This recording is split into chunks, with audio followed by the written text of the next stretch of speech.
Chers téléspectateurs, soyez les bienvenus à votre rendez-vous habituel. Nous sommes ravis de vous retrouver. Bonjour, pasteur. Bonjour, avec le même bonheur. Et pour vous aussi, les amis.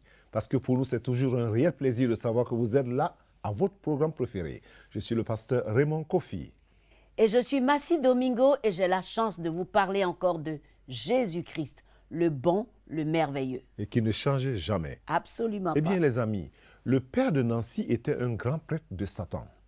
Et l'enfance qu'elle connut était vraiment terrible. Ce n'est pas une histoire vraiment à rigoler. Eh bien, regardez. Nancy Dunn a été élevée dans ce qui paraissait la famille américaine typique. Nous vivions en Californie. Mon père travaillait pour l'industrie aérospatiale. Ma mère travaillait pour un médecin. Vu de l'extérieur, tout paraissait normal, mais personne ne savait ce qui se passait une fois les portes closes. Mon père était un grand prêtre sataniste et il faisait toutes sortes de mauvaises choses. Il abusait de moi sexuellement. Il me faisait participer à des rituels sataniques. Mon père m'utilisait comme mère porteuse, c'est-à-dire que j'étais inséminée pour pouvoir donner naissance à un enfant que les satanistes pourraient sacrifier à Satan lors de leurs rituels. Dès que j'ai été en mesure d'avoir des enfants, on m'a mise enceinte. Les abus dans la famille de Nancy continuèrent tout au long de son adolescence. Nancy donnait le jour à ses enfants assistés de sages-femmes, mais aucune déclaration de naissance n'était faite aux autorités. S'il arrivait que je doive manquer l'école pendant des semaines ou des mois, mes parents appelaient l'école et ça ne posait aucun problème. Il n'y avait aucune enquête. Cependant, quand elle n'avait encore que 8 ans, une voisine âgée s'était prise d'amitié pour Nancy et l'avait invitée à l'église. Mes parents m'avaient laissé partir parce qu'ils organisaient comme des mini-jeux olympiques, une sorte de compétition avec des jeux. Cette dame m'a emmenée à ces rencontres et ça a été merveilleux pour moi, parce qu'à l'âge de 8 ans, une des dames présentes me parla de l'Évangile. Elle m'expliqua qui était Jésus. J'ai tout de suite compris ce jour-là que c'était la vérité. Et j'ai accepté Jésus dans ma vie. À 18 ans, elle se maria au premier homme qu'elle rencontra pour échapper aux abus chez ses parents. Lorsqu'un an plus tard, son mariage se brisa, elle se mit à vivre dans la promiscuité. Je suis tombée enceinte à 21 ans, mais j'étais seule. Une amie me proposa une solution et je me suis faite avorter. Après l'avortement, la culpabilité et la honte, mais aussi un flot de souvenirs d'enfance poussèrent Nancy à retourner à l'église. J'aimais vraiment Dieu profondément, mais je ne savais pas comment marcher avec lui. J'ai commencé à aller à l'église, à lire la Bible et à poursuivre sérieusement une relation avec mon Père céleste. Et comme j'essayais de suivre cette voie, il y avait toujours des blocages qui intervenaient, comme s'il y avait un mur, un plafond entre Dieu et moi. Ma vie était marquée par beaucoup de peur, d'anxiété. Je n'avais aucune estime pour moi. J'avais toujours l'impression d'avoir moins de valeur que la boue. Et je ne parvenais pas à comprendre pourquoi Dieu pouvait m'aimer, ni ce que son amour pouvait faire pour moi. Nancy consulta un conseiller chrétien qui découvrit qu'elle souffrait de troubles dissociatifs de l'identité. C'est-à-dire qu'elle avait des flashbacks si importants qu'elle s'était composé plusieurs personnalités afin de pouvoir faire face au traumatisme. Mes souvenirs étaient compartimentés.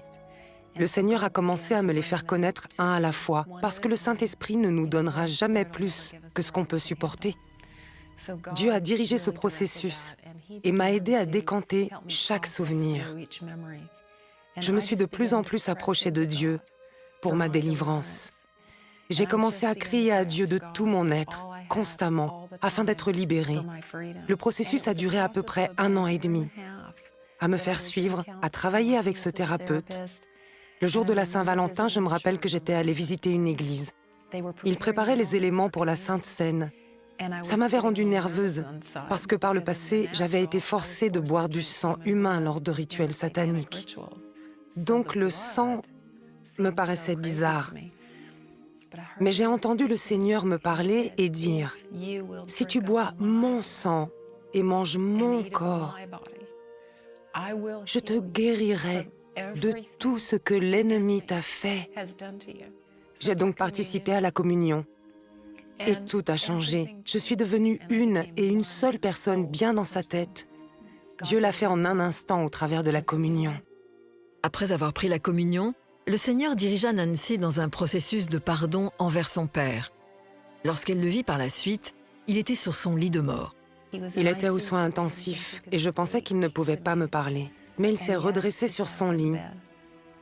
Il s'est redressé et il s'est repenti. J'ai fondu en larmes complètement. Je l'ai regardé et j'ai dit, « Tu sais, papa, tout ce que je voudrais savoir, c'est si tu connais Jésus. » Il m'a regardé avec un sourire et m'a dit qu'il venait de faire la prière de repentance avec un voisin qui était pasteur. Les larmes coulaient sur mon visage et j'ai dit, « Tout ce que je veux, c'est te l'entendre dire. » Alors mon père a dit la prière de repentance avec moi. Et près de 60 secondes plus tard, il est mort et il est allé au ciel.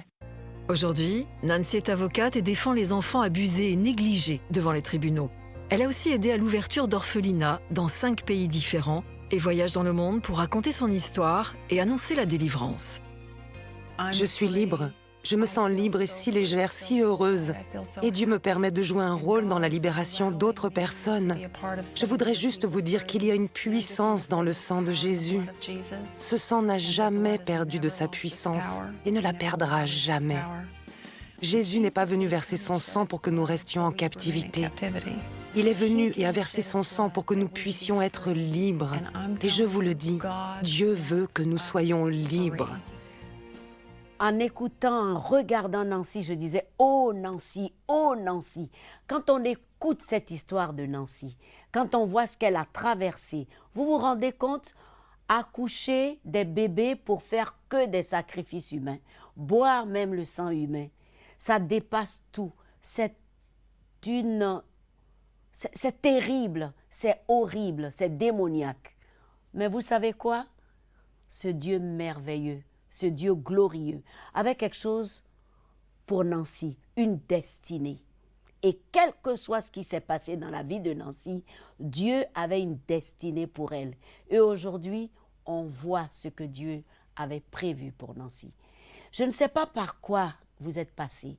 Je ne sais pas où vous êtes allé, quel vaudou, quel fétiche, quel marabout. Mais ce qui est sûr, le jour où vous décidez de connaître celui qui vous a créé, vous verrez la différence tout de suite. Et cette destinée, rien ni personne ne peut l'arrêter. Et rien ni personne ne peut vous ravir de la main de Dieu. Nancy sert Dieu aujourd'hui. Elle a été délivrée. Elle a été restaurée. Et aujourd'hui, elle est une bénédiction pour plusieurs à travers le monde. Ne dites jamais ce que j'ai traversé est trop. Ce que j'ai traversé ne pourra jamais s'arrêter. Dieu est le Dieu de la seconde chance. Il peut tout et il veut tout pour vous. Vous pouvez recommencer à nouveau. Vous pouvez avoir la vraie vie, la vie de Dieu en vous et vivre cette vie pleinement. Dieu, il n'a pas changé. Ce qu'il a fait pour Nancy, il peut le faire pour toi-même aujourd'hui. Dis tout simplement, Jésus, je viens à toi. Prends-moi comme je suis. Je veux te connaître. Je veux t'adorer. Je veux t'appartenir. À partir d'aujourd'hui, je te donne toute ma vie. Sois le maître de ma vie. Si tu as fait cette prière, prends la parole de Dieu, la Bible. Apprends à connaître ce Seigneur qui t'a sauvé et sois béni et vis la vie de Dieu désormais. Que Dieu te bénisse et à très bientôt. Pasteur? Merci, Massi. Il n'est pas tard. Non, pour jamais. Pour personne. Quel que soit ce qu'on a touché, il n'est pas tard. Il n'est pas tard pour vous, mon ami. Mais ne nous quittez pas. À tout de suite. Comment peut-on atteindre bonheur et succès? Où peut-on trouver un amour réel et comment le maintenir? Vous trouverez les réponses à ces questions fondamentales dans le nouveau livre du Dr. Pat Robertson intitulé « La plus grande vertu ». Dans ce livre, Pat Robertson nous offre les réponses bibliques à toutes ces questions, ainsi qu'à bien d'autres. Par exemple, quelles sont les vraies motivations d'un leader et comment peut-il inspirer d'autres personnes? Ou encore, comment pouvons-nous vivre de manière satisfaisante selon le schéma de Dieu? La plus grande vertu vous aidera à identifier les dons merveilleux que vous possédez et à réaliser votre potentiel. Pat Robertson est l'un des plus grands animateurs de télévision chrétienne en Amérique, bien connu à travers le monde en tant qu'homme d'État, éducateur et évangéliste. Dans ce livre, des principes bibliques vous apporteront sagesse, sécurité financière et bien-être. Grâce à la connaissance des fondements bibliques, vous pouvez vous procurer ce livre aujourd'hui en visitant notre site www.lelivre.tv. Nous serons ravis de vous l'envoyer. Que ce livre aussi soit une bénédiction pour vos vies et que Dieu vous bénisse.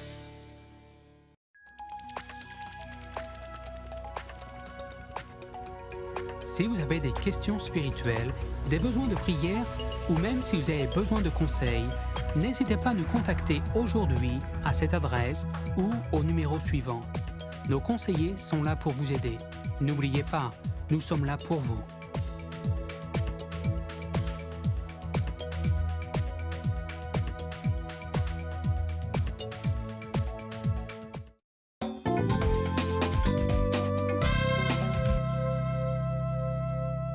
Merci de nous retrouver au Club 700. Stéphane s'est retrouvé un jour avec une balle dans le corps. Il comprit immédiatement qu'il était en danger de mort. Que fallait-il faire? Il a invoqué l'Éternel. Regardez. C'était comme un 4 juillet, des balles sifflaient dans tous les sens. Pain, pain, pain, pain. Des marches à l'entrée du magasin, je me suis retrouvé dans la rue, allongé comme mort. Je ne pouvais que regarder vers le ciel. Seigneur, je ne veux pas mourir. Steven Easton vivait la grande vie en tant que membre du gang des Crips dans les rues de Louisville, au Kentucky. Ce n'était donc pas la première fois qu'il était pris pour cible dans une fusillade. La rivalité entre les Bloods et les Crips remonte aux années 70. Je me suis retourné et il y avait un gars derrière moi. Il était armé, c'était un Blood. Il n'arrêtait pas de répéter « Meurs! Meurs! Pain, pain, pain! Meurs, meurs, meurs !» Et je me suis mis à courir dans la rue. Le temps que je trouve mon arme, j'avais été touché. J'ai traversé la rue, mais je croyais que j'allais mourir. Steven porte les cicatrices de 13 blessures par balle. Elles étaient ses distinctions honorifiques. Depuis son enfance, la vie des gangs le passionnait. Dès mes 13 ans, j'ai été passionné. Je me disais « Waouh, l'argent, les filles, les voitures, le glamour, tout ça m'attirait. » Mais je ne pouvais pas aller à l'école et vivre comme ça. C'était l'un ou l'autre. J'ai vu que je faisais plus d'argent hors de l'école qu'à l'école, où je devais suivre les cours. Donc à 16 ans, j'ai laissé tomber l'école. Contrairement aux autres membres du gang, l'éducation de Steven ne l'avait pas destiné à la rue. Son père et sa mère avaient éduqué leur enfant à l'église. Je suis allé à l'école du dimanche, j'aimais Jésus, je me suis fait baptiser, je connaissais tout ça, je n'avais pas grandi dans la rue, mais j'y étais exposé. La première fois que je me suis fait tirer dessus, j'ai fait attention à ne plus me faire voir. Je ne restais plus au coin des rues. Je faisais les choses plus en cachette. Vendre la drogue, fumer de l'herbe, je me faisais entre 5 et 7 000 $ par jour. C'était beaucoup d'argent, et les gens ne pouvaient plus rien me dire. J'avais de l'argent, des voitures, tout ce que je voulais. J'avais le sentiment que le monde me devait quelque chose. Mais émotionnellement, j'étais une épave. J'avais tout ce que je voulais, mais je me sentais toujours vide à l'intérieur. Je ne voulais pas mourir, mais ça a bien failli m'arriver, après m'être fait tirer dessus 13 fois. Puis je me suis aussi dit que je ne voulais pas passer le reste de ma vie en prison non plus. Il ne me restait plus qu'une option, retourner à l'église. Steven rencontra le pasteur d'un ami et se rendit à l'église le dimanche suivant. Je savais que ma relation avec Dieu n'était pas bonne. Lorsque je suis allé à l'église ce dimanche-là, je n'ai fait que pleurer. J'étais fatigué. J'avais tout eu. Et j'étais toujours vide. Et puis quoi? Je devais prendre une décision. Est-ce que j'allais donner ma vie au Christ ou retourner dans la rue et faire les mêmes choses? Je me souviens que l'homme de Dieu, le pasteur, disait « Demain n'est pas une certitude ». J'ai alors donné ma vie au Christ parce que je savais que Dieu avait travaillé mon cœur. Je devais changer mes fréquentations, les endroits que je visitais et ce que je faisais. Mais ce fut tout un processus. J'ai dit « Seigneur, je te remets toutes choses ». Très souvent, voyez-vous, j'avais donné une chose à Dieu pour ensuite la reprendre plus tard. Mais là, mon cœur avait vraiment changé. Et je devais faire des choix, prendre des décisions, parce que Dieu était prêt à le faire, mais je devais y mettre du mien aussi. Stephen reprit ses études, obtint son diplôme de secondaire et se maria. Il dit que le Seigneur a changé son cœur, mais que sa passion pour ceux qui vivent dans la rue demeure. J'ai réalisé que ce que j'ai connu, les 7 années passées dans la rue, allait être utilisé par Dieu pour sa gloire. J'ai aussi réalisé que lorsque je suis entouré de jeunes, je deviens tout excité quand je suis avec eux. Ça me fait quelque chose parce que je crois dans les jeunes. Je sais que Dieu a un plan pour eux. Je vois ce que l'ennemi fait dans leur vie pour essayer de les détruire. Alors je leur dis, « Ok, Dieu m'a changé alors que je viens moi-même de ce genre de vie. Et vous y êtes encore? Vous savez, si Dieu a pu me changer, il peut vous changer aussi. » Le sens de la vie. C'est le témoignage de Bill Clinton, l'ancien président américain. Il dit qu'il s'est interrogé sur le sens des Écritures d'un livre d'Ernest Becker, qui dit, et je cite ceci, « Au fur et à mesure que nous grandissons, nous atteignons tout d'abord un moment où nous prenons conscience de l'existence de la mort.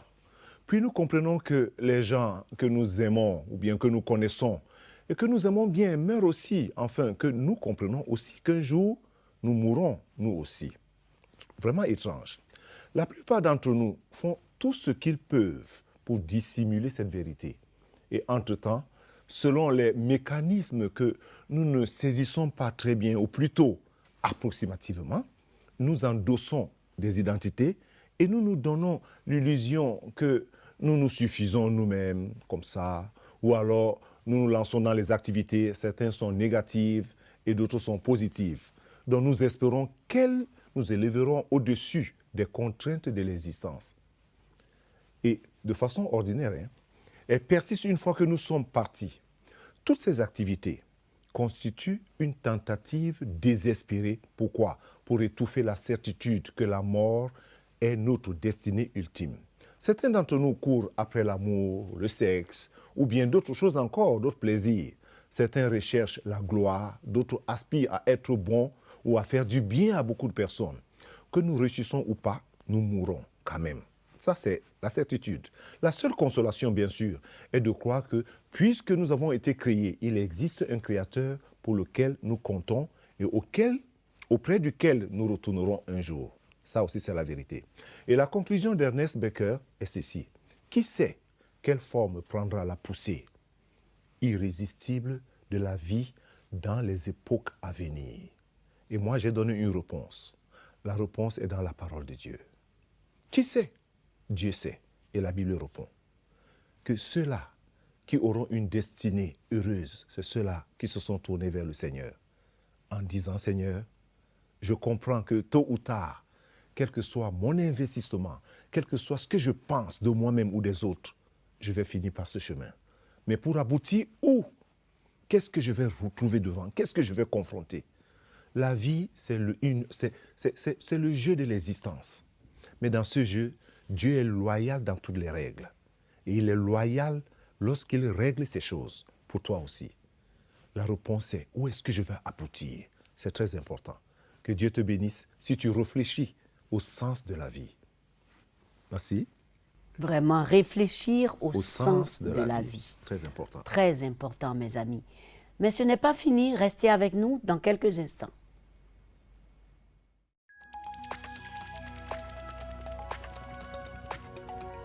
Si vous avez des questions spirituelles, des besoins de prière ou même si vous avez besoin de conseils, n'hésitez pas à nous contacter aujourd'hui à cette adresse ou au numéro suivant. Nos conseillers sont là pour vous aider. N'oubliez pas, nous sommes là pour vous.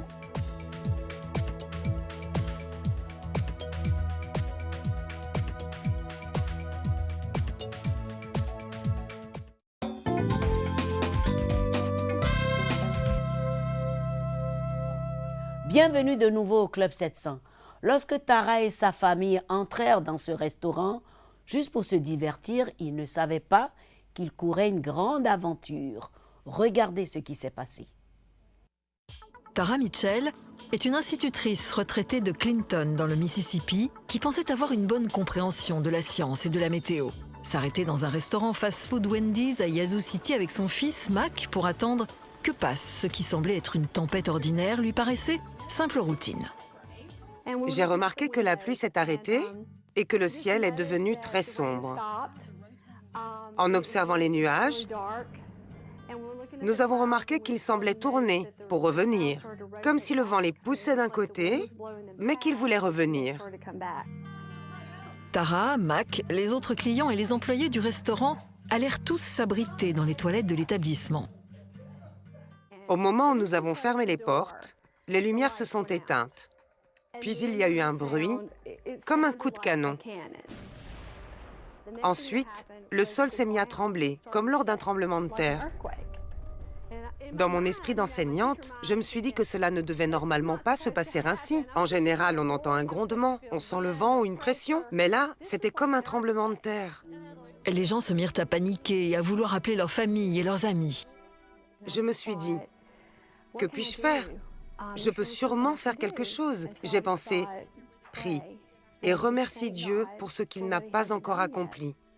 J'ai donc remercié Dieu pour sa protection et d'avoir créé la tempête parce qu'il la contrôlait et que si c'était sa volonté, elle pouvait passer.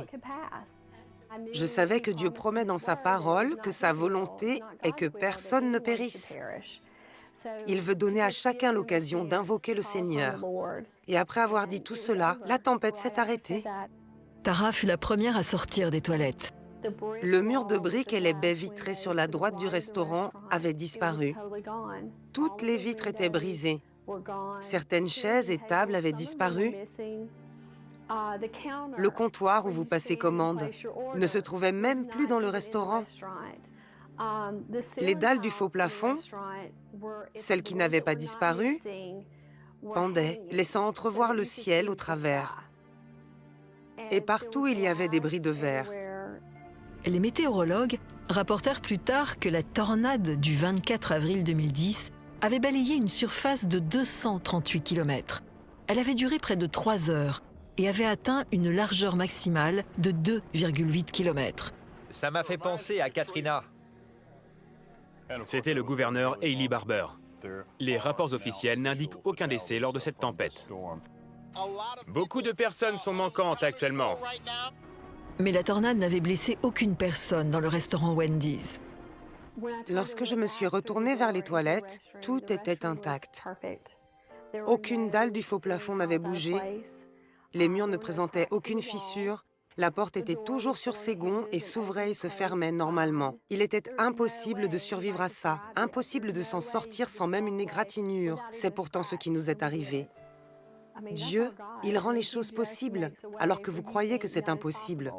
Peu importe la situation dans laquelle vous vous trouvez, il vous entend, il vous voit, et il est là prêt à intervenir. Il est là prêt à vous recueillir dans ses mains, comme il l'a fait avec nous ce jour-là. Alors, qu'est-ce que Dieu peut faire par la prière et grâce à la prière, Massi? Oui, il les a sauvés. Dieu soit loué. Et il vous sauvera aussi. L'émission est terminée, mais Jésus est toujours avec vous.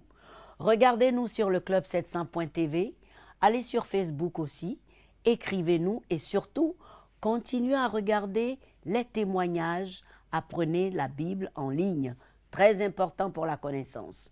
Et surtout, posez-nous des questions, dites-nous ce que vous savez et nous allons toujours vous présenter ce Sauveur merveilleux. L'émission est terminée. À très bientôt et que Dieu vous bénisse. Au revoir, pasteur. Au revoir, Massi. Et à vous aussi, au revoir. T'es souvenu de moi, mon Dieu, mon roi, pendant que j'étais égaré et attendu ta main, Seigneur. Et bras ouverts, rien que pour moi, Seigneur Jésus.